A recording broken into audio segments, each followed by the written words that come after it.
다음 주는 종료주일인데요. 종료주일은 요즘은 고난주일이라고 해요. 왜냐하면 종료주일부터 고난주일이 시작되기 때문에 그랬습니다. 영어로는 팜 선데이라고 하는데요. 그러니까 우리는 이번 주 계속 사순절을 지내고 다음 주는 종료주일 그리고 부활주일을 맞이하게 되는 것이죠. 우리 예수님께서 고난주일 때 우리가 묵상해야 될 건 바로 십자가죠. 십자가에서 달리신 예수님의 공로와 사랑, 그 은혜를 우리가 늘 기억해야 되는데, 오늘 그런데 본문은 구약 성경이에요. 십자가는 신약 성경에 나오는데 제가 구약 성경 본문을 정했거든요. 이유가 있어요. 구약에는 십자가란 단어는 나오지 않습니다. 그런데 십자가에 대한 의미는 나옵니다. 그러니까 십자가에 대한 의미는 나오지만 본격적인 십자가는 신약에 나오죠. 그러니까 구약은 뭐냐면, 구약은 예수 그리스도를 예표하는 것이고 주님의 사역을 예언하는 거예요. 그리고 신약은 진짜 주님이 오셔서 그 십자가를 지시고 그 사역을 완수하는 게 신약이에요. 그래서 구약 성경의 주제와 신약 성경의 주제가 뭡니까? 라고 물어보면 한마디로 말하면 예수 그리스도예요. 구약도 예수 그리스도, 신약도 예수 그리스도. 구약은 예수님이 나타나지 않잖아요. 그런데도 예수 그리스도예요. 왜? 예수님을 예표하는 것으로 가득하기 때문에 구약도 신약도 똑같은 성경이라 일맥상통한다라고 보시면 돼요. 제가 누누이 설명하지만 극장에서 예고편을 보잖아요. 구약은 예고편, 신약은 본편, 이렇게 해서 여러분들이 생각하시면 쉬울 것 같아요. 자, 오늘 예를 들자면 이런 거죠. 구약 성경을 보게 되면 십자가를 예표하는 사건들이 많이 있는데 대표적인 것으로 불뱀 사건이에요. 불뱀. 출애굽을 한 이스라엘 백성이 원망불평하지 않습니까? 그때 하나님의 불뱀을 보내서 이스라엘 사람들을 물었어요. 불뱀에 물린 사람은 죽어요. 그런데 하나님께서 모세에게 뭐라고 말하죠? 노뱀을 만들어서 나무의 장대로 달아라 했을 때 노뱀을 본 사람은 나아요. 고침받는단 말이에요. 독사에게 물렸는데 노뱀 보고 나아요. 이게 이해가 안 되지 않습니까? 그게 십자가예요. 노뱀을 십자가를 우리가 예표한다고 보시면 돼요. 그리고 또 하나 도피성 사건이 있어요. 사람이 무, 어, 자기의 실수로 사람을 누군가를 죽이면 그 사람도 그 피해자의 가족으로부터 죽을 수 있어요. 그런데 자기는 억울해. 자기는 정말 실수였거든. 그러면 하나님께서 뭐라고 말하냐면 도피성으로 도망가라. 도피성에 들어가 있는 동안에는 그 사람이 안전해요. 사는 거예요. 도피성도 십자가를 예표하는 것이라고 보시면 됩니다. 그러니까 구약은 계속 예표하는 거고 신약은 계속 성취되는 것이다 라고 보시면 되는데, 특별히 이 십자가를 예표하는 것 중에 가장 대표적인 사건이 뭐냐면 유월절 사건이에요. 유월절은 영어로 패스오버라고 해서 넘어간다는 뜻이거든요. 그러니까 유월절 사건이 이 십자가를 예표하는 것이고 오늘 본문이 바로 그 유월절에 대한 본문이다라는 거죠. 자, 유월절이 어떻게 벌어지는 거냐면 출애굽기 7장부터 12장을 보게 되면 하나님께서 모세를 통하여 10가지 재앙을 내립니다. 출애굽을 시키기 전에 한 번의 재앙, 두 번의 재앙 바로가 안 보내요. 왜냐하면 이스라엘 사람들이 200만 명이 넘는 사람들인데 장정만 60만 명이 넘는데 지금이야 기계로 다 건설을 하고 토목공사를 하지만 그 당시에는 토목공사는 사람이 한단 말입니다. 그러니까 노동력이 필요해요. 그러니까 애굽은 그 당시에 최강국이었는데 노동력을 다 노예로 잡아다가 노예로 다 부렸단 말이에요. 이스라엘뿐만이 아니에요. 그 주변에는 많은 나라의 노예들을 다 잡아다가 토목공사를 시켰어요. 그런데 갑자기 200만 명이 빠져나간다? 바로 입장에서는 이해가 안 되고 할 수가 없는 일이에요. 내 노동력을 200만 명이나 뺏기는 거니까. 그래서 안 보낸단 말입니다. 열 번째 재앙까지 갔어요. 열 번째 재앙이 뭐죠? 장자의 죽음 재앙이잖아요. 장자의 죽음 우리가 쉽게 볼 수 있는 게 아니에요. 뭐냐면 그 애굽 땅에 있는 모든 사람들의 장자는 하룻밤에 다 죽어요. 여러분들의 장자가 죽는다고 생각해 보세요. 이건 끔찍한 일이에요. 장자뿐만이 아니에요. 감옥에 있는 죄인들의 장자도 다 죽어. 그리고 애굽 땅에 거하고 있는 다른 나라 사람들의 장자도 다 죽어. 쉽게 말하면 이스라엘 사람들도 장자도 다 죽는 거예요. 거기다가 가축의 장자도 다 죽는 거야. 얼마나 엄청난 사건입니까? 그런데 하나님이 어떻게 했어요? 이스라엘 사람들에게는 뭐라고 말하죠? 어린 양을 잡아라. 그리고 그 피를 너의 문설주와 임방에 발라라. 그러면 죽음의 그림자가 그 어린 양의 피를 보고 그 집으로 안 들어가고 넘어가리라. 그래서 그 피를 바른 집은 장자가 안 죽었어요. 그래서 패스오버 넘어갔다는 거예요. 이 6월절입니다. 그래서 이스라엘 백성들의 장자들은 살고 애굽 장자들은 다 죽었다라는 거예요. 자, 이 당시에 바로 왕의 이름이 있어요. 파라오의 왕이 있는데 아멘호텝 2세였어요. 출애굽은 BC 1446년도에 일어나는데 이때 왕이 아멘호텝 2세예요. 역사를 아시는 분은 아실 거예요. BC 1446년도에 왕은 아멘호텝 2세였거든요. 역사적으로 볼 때. 그런데 이 바로가 열 번째 재앙까지 견디다가 드디어 출애굽으로 허락한단 말입니다. 그리고 이 아멘호텝 2세가 죽어요. 다음 왕이 자기 아들이 왕이 되는데 그 아들 이름이 뭐냐면 투투모스 4세예요. 이게 그 다음에 파라오가 된단 말이에요. 그런데 이 투투모스 4세는 장남이 아니에요. 둘째 아들이야. 원래 장남의 아들 되어야 되거든. 왜 그럴까요? 바로의 아들이 죽었거든요. 이 출애굽 사건 때. 그래서 둘째 아들 투투모스 4세가 그 다음에 왕위를 이어받게 되는 거예요. 엄청난 사건이야. 자기 아들이 죽으니까 어쩔 수 없이 도저히 견딜 수가 없어서 출애굽을 시킨다는 거예요. 그래서 이 유월절 어린 양의 피, 이 어린 양이 누구를 예표하는 거냐면 십자가를 예표하는 것이고 예수님을 예표하는 것이다라고 성경에 써 있어요. 고린도전서 5장 7절 말씀입니다. 한번 보겠습니다. 시작.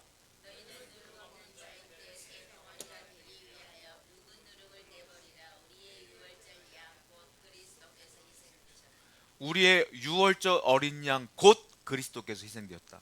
유월절 어린 양이 누구라고요? 예수 그리스도라는 거예요. 그러니까 유월절 이 사건은 곧 누구를 예표하는 거냐? 예수님의 십자가를 예표하는 것이고 그 십자가를 믿는 사람들은 구원받는 것이고 그 어린 양의 피를 임방에 바른 사람들도 구원받는 것이고 똑같은 원리다 라고 하는 거예요. 그러니까 구약 성경에도 이 십자가의 은혜가 예표되어 있는 것이죠.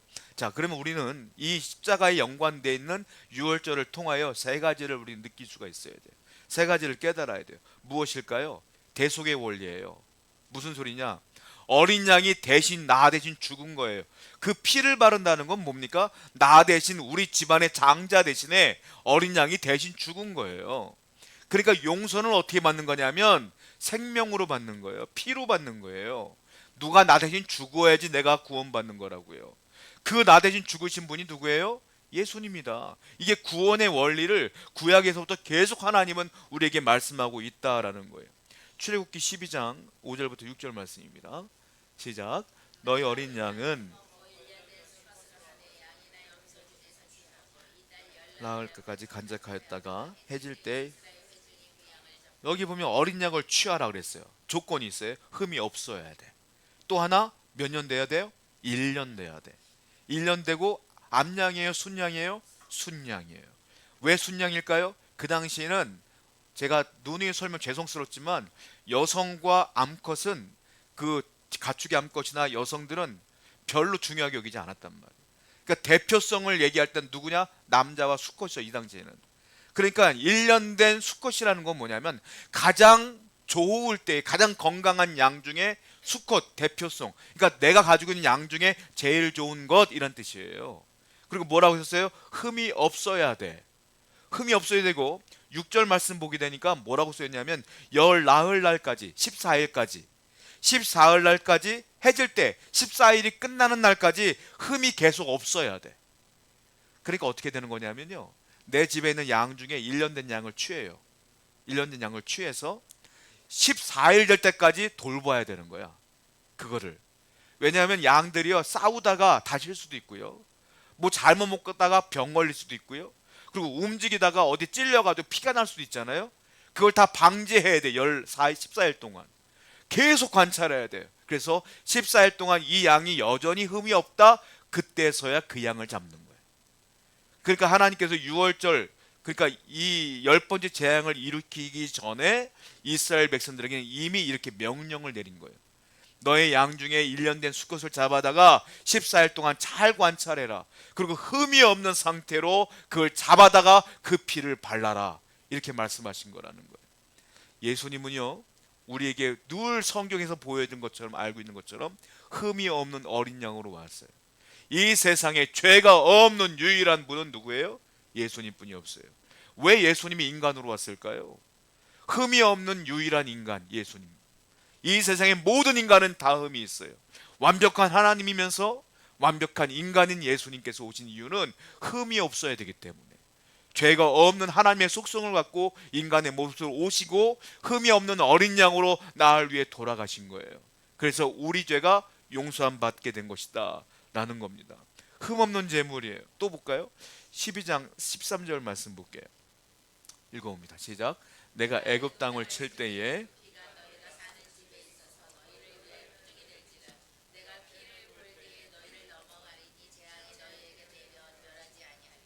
넘어가리니, 이게 패스오버거든요. 그러니까 피를 보고 넘어가는 거예요. 피 때문에 넘어가는 거예요. 그 약속이에요. 아니 왜 그렇게 해요? 따져 물을 수 없어요. 왜? 하나님이 일방적으로 준 약속이 그래요. 하나님의 약속이에요. 하나님의 권세고 섭리야, 주권이야. 왜 그래요? 라고 물을 것도 없어. 하나님이 그렇게 법칙을 정해 놓은 거예요. 이렇게 해야지만 구원받을 수 있어 라고 말씀하신 거예요. 여러분, 사람들이 말하죠. 기독교는 왜 십자가를 믿어야 된다는 거예요? 왜 예수만 믿어야지 구원받아요? 라고 물어요. 논리적으로 따져 물어요. 이성적으로 설명해 보라 그래요. 저도 모르겠어요. 저도 이성적으로 설명할 수가 없어요. 다만 하나 말씀드릴 수 있어. 뭐예요? 하나님이 그렇게 정했어. 하나님이 정했는지 뭘 따져 물어? 그게 인간의 논리와 무슨 상관이 있어요? 그래서 십자가의 구원은 뭐가 필요해? 논리가 필요한 게 아니에요. 이론이 필요한 게 아니에요. 이성이 필요한 게 아니야. 믿음이 필요한 거예요. 그래서 믿음으로 구원받는 거예요. 하나님이 그래서 이렇게 말씀하신 거 아니겠느냐. 자, 로마서 6장 23절 말씀 보겠습니다. 시작. 죄의 싹은 사망이에요. 죄의 싹은 뭐라고요? 사망이라. 죽음은요 여러 종류가 있어요. 육체의 죽음이 있어요. 그리고 영적인 죽음이 있어요. 육체의 죽음과 영적인 죽음을 합쳐서 뭐라고 말하냐면 영원한 죽음이라 그래요. 이 여기서 말하는 죄의 싹은 사망이요, 이 말은 영적인 죽음, 완전한 죽음, 하나님과의 단절을 의미해. 아담이 선악과를 먹으면 죽는다고 그랬지 않습니까? 하나님께서. 근데 아담이 선악과를 먹었는데 살았어. 아시잖아요. 애 낳고 살아. 그게 무슨 소리인지 아세요? 그 영혼이 죽은 거예요. 그 영혼이 하늘나라에 갈 수 없는 영혼이 된 거예요. 이제 그 영혼, 하나님과의 단절을 의미하는 거예요. 죄를 지으면 나는 육체는 살아있지만 내 영혼은 죽어요. 내 영혼은 절대로 하늘나라에 갈 수가 없어. 그런데 뭐라고 했어요? 하나님의 은사는 하나님의 선물이에요. 하나님의 선물은 그리스도 예수 우리 주 안에 있는 영생이니라. 그리스도를 믿으면 영생을 얻는다. 너는 죄의 싹은 사망이지만 그리스도를 믿음으로 영생을 얻는다. 유월절에 어린 양의 피로 구원을 받는다라는 거예요. 왜 하필 징그럽게 피를 흘리게 했을까요? 피는 뭘까요? 피는 생명이에요. 사람이요, 피가 다 빠져나면 죽거든요. 그러니까 죄 용서는 원리가 뭐냐면 대속이야. 누가 죽어야 돼. 죽음과 바꾸는 거예요, 내 생명을. 그러니까 예수님이 굳이 오셔서 온 인류의 죄를 다 짓고 돌아가시는데 십자가에 질 때 하나님이 외면했거든요. 그 주님이 뭐라 그랬어요? 나의 하나님, 나의 하나님, 어찌하여 나를 버리셨나이까? 하나님이 왜 버렸을까요? 예수님이 그 순간 버린 거야. 왜요?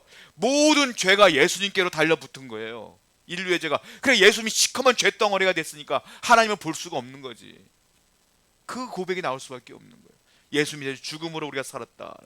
히브리서 9장 22절 보겠습니다. 시작. 율법을 따라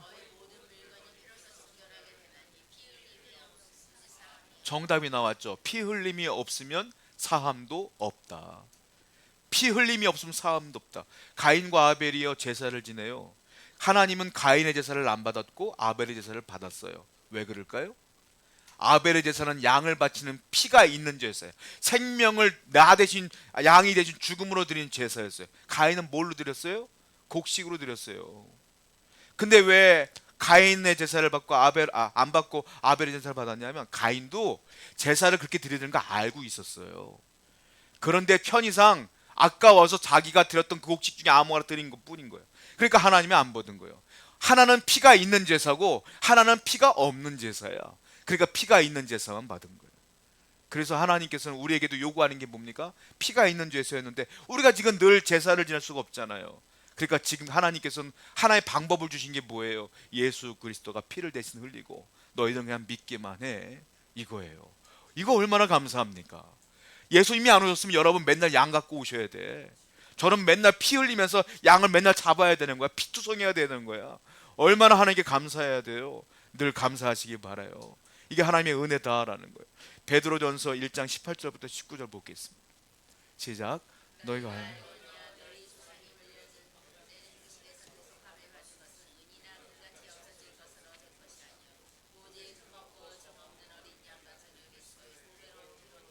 보배로는 뭐로 됐다고요? 피로 된 것이다. 우리가 구원받은 건 금이나 은이 아니래요. 뭐예요? 보배로운 예수 그리스도의 피로 된 것이다.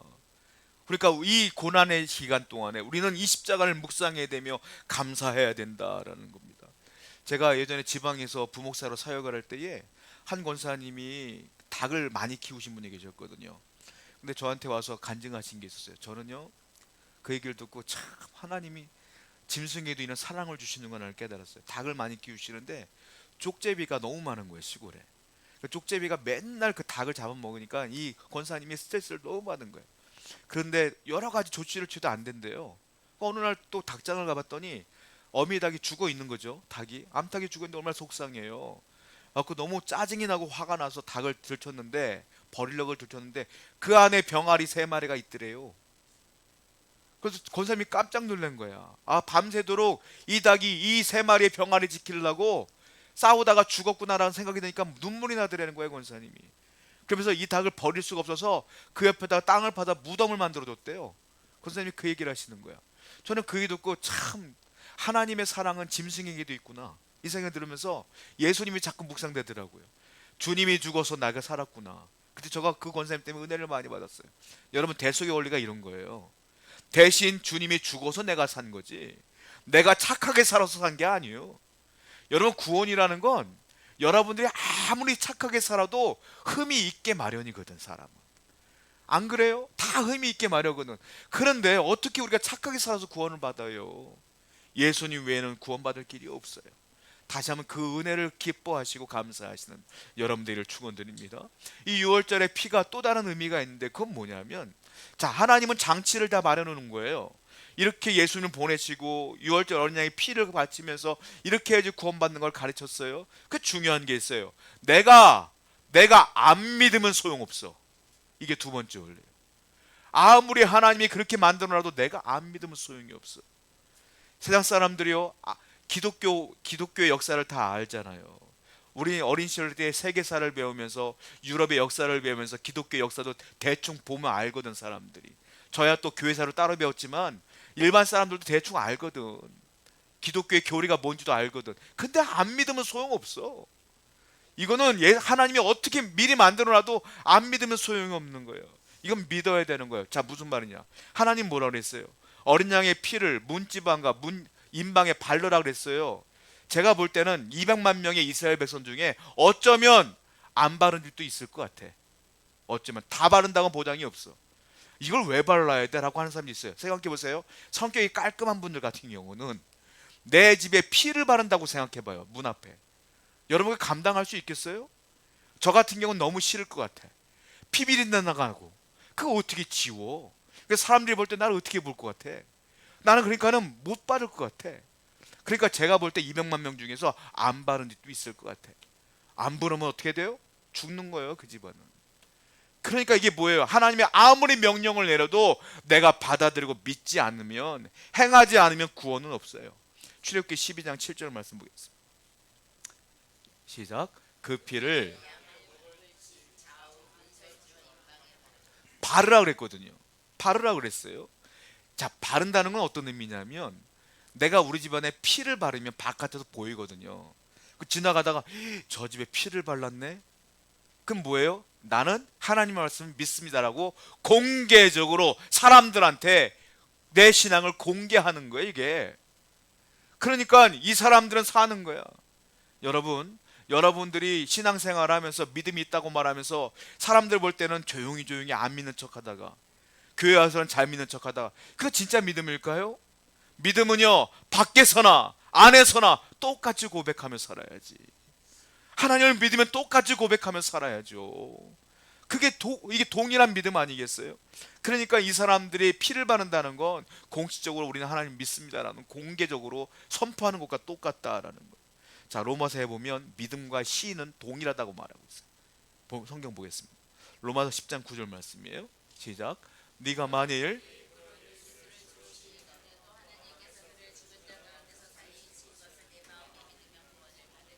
마음에 믿으면 구원을 받으리라. 근데 그 앞에 뭐라고 했어요? 네 입으로 예수를 주로 시인하면 믿으면 구원받는다. 믿으면 시인하고 시인하면 믿는다는 소리예요. 무슨 말이냐? 내가 정말로 하나님 믿으면 어딜 가든지 간에 주님을 시인한다는 거예요. 주님을 시인하는 사람들은 정말로 마음에 믿는다는 거예요. 그 마음의 중심을 믿는 사람은 결국 뭐가 된다? 구원을 얻는 것이다 라는 거예요. 이게 똑같다는 거예요. 믿음과 시인은 동일하다는 겁니다. 요한복음 1장 12절도 동일한 얘기를 하죠. 읽어볼게요. 시작.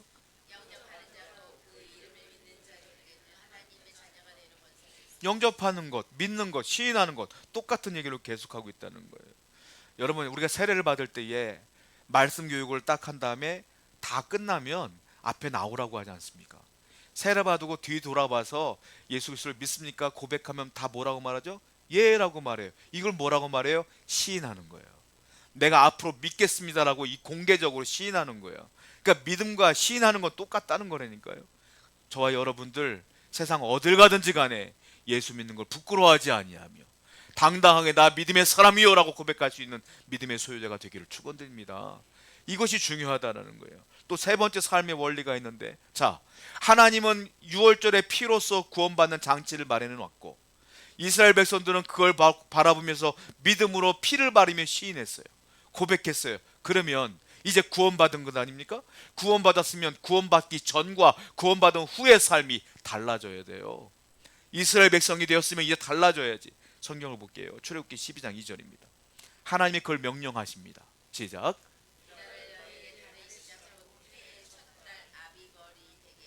아비벌은 제가 써놓은 거고요. 성경은 원래 첫 달이 되게 하라고 썼어요. 왜냐하면 제가 아비벌을 얘기하려고 그래요. 왜냐하면 첫 달, 이스라엘은 이 당시에는 애굽의 원력을 썼어요. 애굽의 달력을 썼단 말이에요. 노예 생활을 했으니까. 근데 출애굽을 하면서 하나님 명령하세요. 이제는 애굽의 달력을 쓰지 말고 새로운 달력을 써라. 유대력을 처음으로 만드는 거야, 하나님께서. 자, 지금 출애굽을 한 이날부터 너희들은 첫 달인 거야. 1월인 거야, 유대력으로. 그걸 뭐라고 하냐? 아비벌이라고 그래. 아비벌. 아비벌이 뭐냐면은 곡식의 새싹을 뜻하는 단어예요. 이제부터 새싹이 움트는 것처럼 시작되는 거야. 새롭게 시작되는 거야. 그리고 6월절을 아비벌이라고 해요. 아비벌 14일이에요. 1월 14일이에요. 유대력으로는. 근데 이때가 언제냐면 양력으로는 3, 4월쯤 돼요. 양력으로는. 음력으로 1월이지만 양력으로 3, 4월쯤 된다고요. 그러니까 이때가 뭐가 돼? 봄이니까 새싹이 돋아나는 거예요. 하나님은 요때에 출애굽을 시키시면서 새로운 달로 바꾸시면서 모든 걸 새롭게 시작하라. 새롭게 시작하라라고 말씀하시는 거예요. 무슨 말입니까? 이젠 노예에서 출애굽을 하여 구원받았으니 내 인생도 바뀌어야 되지. 생각도 바뀌고 마음도 바뀌어야 된다. 이 말을 말씀하시는 거. 마치 컴퓨터 리셋하는 것처럼, 껐다 키는 것처럼 다시 바뀌는 삶을 살아야 된다는. 고린도전서 5장 17절 말씀 보겠습니다. 시작. 그런즉 누구든지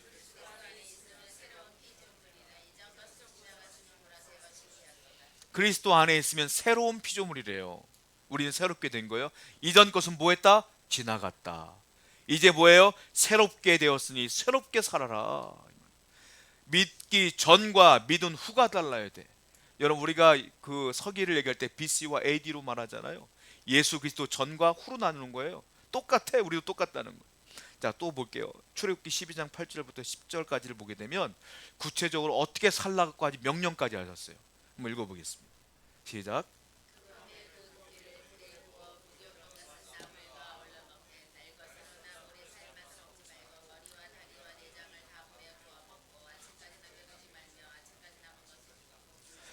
자, 그 양을 잡아다가 피는 바르고 고기는 어떻게 하라고 했어요? 불에다가 구워서 먹어라. 반드시 먹어야 돼요. 이게 6월절 때 해야 될 일이야. 반드시 먹어야 돼. 그리고 남는 것은 그 다음날 아침에 깨끗하게 치워야 돼. 깨끗하게. 자, 구워서 먹는다는 게 무슨 말이냐면, 이게 연결되는 신약에 문제가 있는데, 구워서 먹는다는 건, 고기를 먹는다는 건 이 피가 어린 양이지 않습니까? 예수 그리스도를 예표하는 걸 했잖아요. 구워서 먹는다는 건 그 살이 내 안에 들어온다는 거예요. 그래서 뭡니까? 나와 주님과 함께 한다는, 하나님과 함께 한다는 의미가 있어요. 이것이 신약에 뭐로 연결되면 성만찬으로 연결되는 거예요. 예수님이 떡을 다가 제자들에게 주면서 뭐라고 말해요? 받아 먹으라, 이것은 나의 몸이니 그랬어요. 그래서 주님께서 성만찬을 통해서 제자들이 주님과 동행하는 것을 예표하는 것 똑같아요. 고기를 먹는다는 것, 주님과 하나님과 내가 이제부터는 새로운 피조물이 됐으니 동행하리라 결단하는 거예요. 하나님과 동행한다는 게 뭐겠습니까? 대화를 자주 해야 되고 옆에 있어야 되고 그분의 말씀을 들어야 되고 들었으면 따라야 되는 거예요. 즉 말씀을 듣고 믿고 따르며 순종하는 삶, 그것이 하나님과 동행하는 삶이다. 저와 여러분들은 이 삶을 평생토록 하셔야 돼요. 하나님과 늘 동행하시길 축복합니다. 두 번째는 뭐라고 말씀하셨냐면 너희는 그 다음에 고기를 먹은 뒤에 내장을 다 치운 다음에 뭐 하느냐면 쓴나물을 먹어라. 쓴나물을 날것으로 먹지 말고 삶아서 쓴나물을 먹어라. 6월달 때 그래서 쓴나물을 먹어요. 쓴나물을 왜 먹냐면 자, 그때 노예 생활할 때 우리가 먹을 것이 없어 쓴나물을 먹었던 걸 기억하라는 거예요. 근데 지금 너희들은 내가 출애굽을 시켰으니까 얼마나 감사하냐. 즉 무슨 말이에요? 감사하며 살라. 예전에 6.25 행사 때 주먹밥 먹는 행사를 제가 본 적이 있어요. 뉴스를 통해서 6.25 때 기념할 때 주먹밥, 그때 어르신들 먹었던 주먹밥을 먹는 젊은 사람들이 먹는 걸 봤어요. 그거 왜 합니까? 6.25 때 얼마나 힘들었는 걸 체험해 보라는 거 아니겠어요? 쓴나물 왜 먹어요? 너희가 얼마나 힘들었는 걸 먹어보면서 체험하라는 거 아니겠어요? 무슨 말이에요? 그것은 기억하라. 유대인들은요 지금도요 6월절 때 어떻게 하냐면 무교절 기간에 자기 집 옥상에 텐트를 쳐놓고요 집 안으로 안 들어가요. 거기서 쓴나물을 먹으며 살아요. 지금도 계속. 이건 돈 받아야 돼. 왜? 실물 교육하면서 계속 감사하려고 노력하는 거예요. 여러분이나 제가 얼마나 감사를 잃어버린가 생각해 보셔야 돼요. 하나님의 은혜가 얼마나 감사해요. 다른 건 몰라도 구원받은 것만 생각해도 감사가 얼마나 넘쳐요. 늘 감사하시는 여러분들 축복합니다. 자, 세 번째는 뭐라고 했습니까? 이번에는 떡을 먹으라 그래. 떡을 먹으라 하는데 무교병, 즉 그 뭐죠 이거? 누룩이 없는 떡을 먹으라 그래요. 누룩이 없는 떡을 먹으라. 누룩은 성경이 뭐라고 하냐면 죄를 얘기해. 누룩은 부풀어 오른다 그래요. 바리새인은 누룩을 조심하라 늘 말씀하셨잖아요. 누룩은 죄를 의미해요. 누룩이 없는 떡이 뭐냐면은 성결하고 죄를 멀리하며 깨끗하게 살라 이거예요. 나 같은 죄인 살리신이란 찬양이 있지 않습니까? 그 찬양 존 뉴턴 목사님이 작곡을 하신 것인데 그 목사님은 평생 노예선의 선장으로 살았어요. 그다가 죄를 깨닫고 그분이 회개하여 이제 복음을 전하는 삶을 살았는데 이걸 잊지 않으려고 어떻게 했느냐면 노예선 선장이었잖아요. 그래서 노예 설교할 때는 늘 평생 노예 옷을 입고 설교했대요. 왜냐면 잊어먹지 않으려고, 하나님의 은혜를 잊어먹지 않으려고 평생 그렇게 사셨다고 하더라고요. 우리도요 이런 노력이 필요해요. 하나님의 은혜를 잊지 않으려는 노력, 그리고 죄를 짓지 않으려는 노력. 여러분 물고기가 바다 물고기가 있어요. 우리가 좋아하는 물고기 많죠. 고등어도 있고 참치도 있고 조기도 있는데 희한해. 왜냐하면 바닷물에 그렇게 평생을 살던 물고기를 잡아다가 바로 먹으면, 회로 먹으면 안 짜. 잡아다가 염장 처리를 해 짜. 그거 이상하지 않습니까? 저 어린 시절 때 굉장히 이상했거든요. 아니 바닷물은 짠데 왜 물고기는 안 짜는 거예요? 왜? 안 절여져요. 물고기는, 살아있는 물고기는 안 절여져. 죽어있는 물고기가 절여지는 거지. 성도는 이 세상에 살지만 절여져서는 안 돼. 영적으로 살아있어야 돼. 우리는 깨끗해야 된다고요.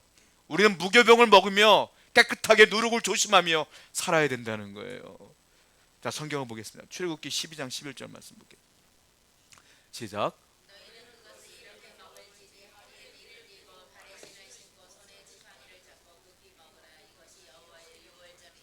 자, 이것을 먹는데 어떻게 먹냐면 편안하게 슬리퍼 신고 반바지 입고 먹지 말고 뭐라고 했어요?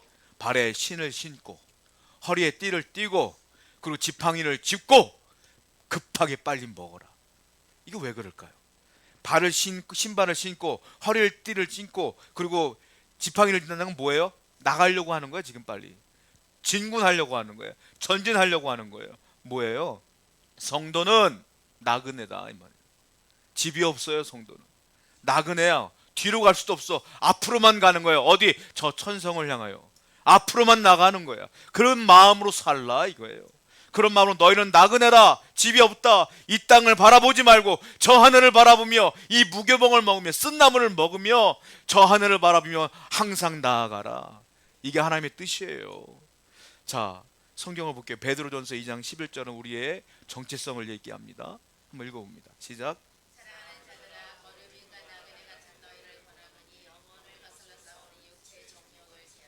거류민과 나그네 같은 너희에게 권한다. 거류민도 나그네요, 나그네도 나그네요. 우린 뭐야? 나그네요. 잠깐 이 땅에 한 80평생, 길어봤자 100평생 살다가 저 영원한 세상으로 나가는 그 나그네에 불과하는 거예요. 잠깐 여러분들 한국으로 해외여행 왔다고 생각하시면 돼. 천국에서 한국으로 해외여행 온 거예요. 100년 정도. 그리고 가는 거예요. 그러니까 이 땅에 소망과 소원을 두지 말고 저 하늘을 바라보며 살아가는 여러분들을 축원드립니다. 기도하겠습니다.